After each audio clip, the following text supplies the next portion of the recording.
BJP এজেপিক challenge Badruddin আজমলৰ ২৬ৰ নিৰ্বাচনৰ বাবে সাজু এআইডিএফ দল ৩৫খন আসনত প্ৰতিদ্বন্দ্বিতা কৰিব এআইডিএফে ২৬ৰ নিৰ্বাচনক লৈ এআইডিএফ দলৰ বৃহৎ ঘোষণা শাসকীয় পক্ষক চেলেঞ্জ কৰি যোগীঘোপাত এআইডিএফ প্ৰধান বদৰুদ্দিন আজমলৰ হুংকাৰ এআইডিএফ দল শেষ হোৱা নাই এতিয়াও আছে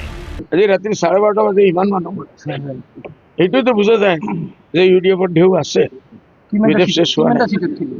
আমি তো ৩০-৩৫টা কথা কৈছো কিন্তু ইমান ওপৰত নাযাওঁ একটু কম থাকিব বহুত ওপৰত গেলে মানুহ কৈ দিব বোলে বিজেপিৰ এজেণ্ট হৈ আহিছে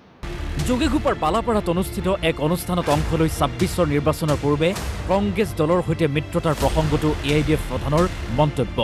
কংগ্ৰেছৰ বাবে হাত খুলি দিছে এআইডিএফে মিত্ৰতা বিচাৰিলে ১০০% সাজু এআইডিএফ কংগ্ৰেছৰ নিচিনা পাৰ্টি যদি আগবাঢ়ি আহে আৰু আমাৰ লগত মিত্ৰতা বিচাৰে আমি নিশ্চয় 100% চিন্তা কৰিম এনে অসমৰ পৰা বিজেপিক বিদায় দিয়াৰ কাৰণে অনলি ওৱান ফৰ্মুলা আমি সব এক হ'ব লাগিব অসমৰ পৰা বিজেপিক খেদিবলৈ হ'লে বিৰোধী ঐক্যবদ্ধ হোৱাৰ কথা ক'লে আজমলে আনহাতে ২৬ৰ নিৰ্বাচনত কিংমেকাৰ হ'ব নিবিচাৰে এআইডিএফে ৭০ বছৰ শাসন কৰা কংগ্ৰেছে আজি পৰ্যন্ত বুজি নাপালে এআইডিএফ দলক অনুষ্ঠানতেই কংগ্ৰেছক বিজেপিৰ এজেণ্ট বুলি ক'লে বদৰুদ্দিন আজমলে উচ্ছেদত আজি পৰ্যন্ত মাত নামাতিলে কংগ্ৰেছে মুছলমান মৰিলে মৰক কেৱল মুছলমানৰ ভোট লাগে কংগ্ৰেছক কংগ্ৰেছে বিজেপিৰ এজেণ্টে কাম কৰি আছে এইটো মানুহ নকয় উচ্ছেদত কোনো একজন কংগ্ৰেছী লিডাৰে কোনো মাত মাতিছে নেকি গোৱালপাৰাত উচ্ছেদ হৈছে